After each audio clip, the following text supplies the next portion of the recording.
பசி என்ன என்பதை அறிந்தவன்தான் உணவின் மதிப்பையும் மனித நேயத்தின் மதிப்பையும் உணர்வான். நாம் கொடுக்கும் ஒரு தட்டு உணவு ஒருவரின் வயிற்றை மட்டுமல்ல, அவரின் நம்பிக்கையையும் நிரப்பலாம். உணவின் மதிப்பு அதன் விலையால் அளக்கப்படாது, அதை கொடுக்கும் இதயத்தின் அன்பால் அளக்கப்படுகிறது. கொடுப்பதற்கென்று சமைக்க தேவையில்லை. நாம் சாப்பிட சமைத்த உணவின் கொஞ்சம் இருந்தாலும் மற்றவர்களுக்கு கொடுத்து உதவுவோம். சரியாக சாப்பிடாத ஒரு முதியவர் பசியுடன் ஒரு ஓட்டல் முன் நிற்கிறார். அவரின் பசியை கவனித்த ஒரு சிறுவன் செய்த செயல் அந்த முதியவரின் வாழ்க்கையை மட்டுமல்ல, அவர் மனிதர்கள் மீதான நம்பிக்கையை மாற்றியது. இந்த உணர்ச்சிபூர்வமான கதை உணவின் மதிப்பையும் மனித நேயத்தின் சக்தியையும் நினைவூட்டுகிறது. இந்த சிறுவனின் அன்பு உங்களையும் கலங்க வைக்கலாம், சிந்திக்க வைக்கலாம். உங்களுக்காக ஒரு உண்மை கதை. ஒரு தட்டு சோறு ஒரு வாழ்க்கையை மாற்ற முடியும். மதிய நேரம். சாலையோரம் ஒரு முதியவர் அமர்ந்திருந்தார். 3 நாட்களாக அவரின் வயிற்றிற்குள் ஒரு பருக்கை சோறு கூட போகவில்லை. பசி அவரின் உடலை மட்டுமல்ல, மனதையும் மெதுவாக கொன்று கொண்டிருந்தது. ஒரு காலத்தில் அவர் ஒரு தந்தை, ஒரு குடும்பத்தின் தூண். தன் குழந்தைகள் பசியோடு இருக்கக்கூடாது என்று தானே பட்டினி கிடந்தவர். ஆனால் இன்று அவரை கவனிக்க யாருமில்லை. அவர் மெதுவாக எழுந்து அருகிலிருந்த ஹோட்டல் முன் நின்றார். உள்ளே இருந்து வரும் சாப்பாட்டு வாசனை அவரின் பசியை இன்னும் அதிகப்படுத்தியது. குடும்பங்கள் மகிழ்ச்சியாக சாப்பிட்டு கொண்டிருந்தன. சிறு குழந்தைகள் உணவை வீணடித்து கொண்டிருப்பதையும் கண்டார். அதை பார்த்த முதியவரின் கண்களில் கண்ணீர் வடிந்தன. ஒரு தட்டு சோறு கிடைத்தால் போதும் என்று உள்மனம் நினைத்தது. ஆனால் கையில் ஒரு சதம் கூட இருக்கவில்லை. அவர் திரும்பி செல்ல முயன்றார்.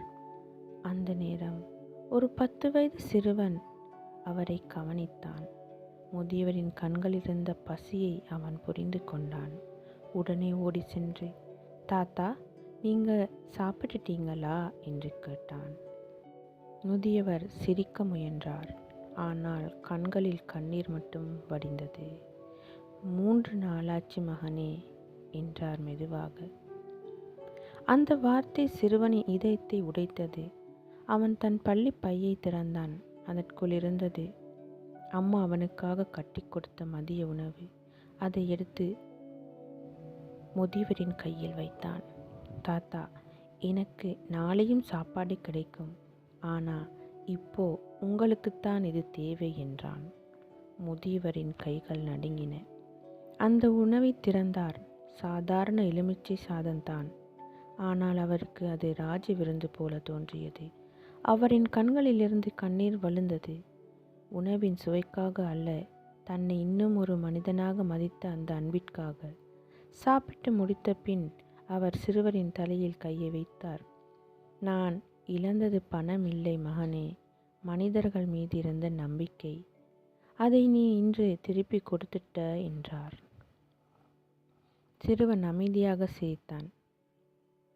பல ஆண்டுகள் கழித்து அந்த சிறுவன் வளர்ந்து பெரிய தொழிலதிபரானான். ஆனால் அன்று அந்த தாத்தாவின் கண்களில் கண்ட கண்ணீரை மட்டும் அவன் மறக்கவே இல்லை. அதற்கு பிறகு ஒவ்வொரு மாதமும் சம்பள நாளன்று பசியால் தவிக்கும் மக்களுக்கு உணவு வழங்க ஆரம்பித்தான். ஏனெனில் ஒரு நாள் ஒரு தட்டு சோறு முதியவரின் வயிற்றை மட்டுமல்ல, அவர் உடைந்த மனதையும் காப்பாற்றியதை அவன் மறக்கவில்லை. ஒரு தட்டு சோறு வயிற்றை நிரப்பலாம், ஆனால் அன்பு ஒரு வாழ்க்கையை நிரப்பும். சற்று சிந்திப்போம். தினமும் நாம் எவ்வளவு சாப்பாட்டை வீணாக வீசுகிறோம். எப்பயாவது நினைத்தது உண்டா, ரோட்டில் இருக்கும் யாருக்காவது இதை கொடுப்போம் என்று? ஏன், ஒருவேளை சாப்பிடாமல் எத்தனை பேர் இருக்கிறார்கள் தெரியுமா? நமக்கும் கூட ஒருவேளை சாப்பாடு தாமதமானால் காத்திருக்க முடிகிறதா? முடியாது. கொஞ்சம் யோசிப்போம். நமது பிள்ளைகளுக்கும் பழக்குவோம். மற்றவர்களுக்கும் கொடுத்து உண்போம். முடிந்தால் எமது பிறந்த நாளுக்காவது ஒரு 2 பார்சல்களை கட்டி இல்லாதவர்களுக்கு கொடுத்து பசி நீக்குவோம்.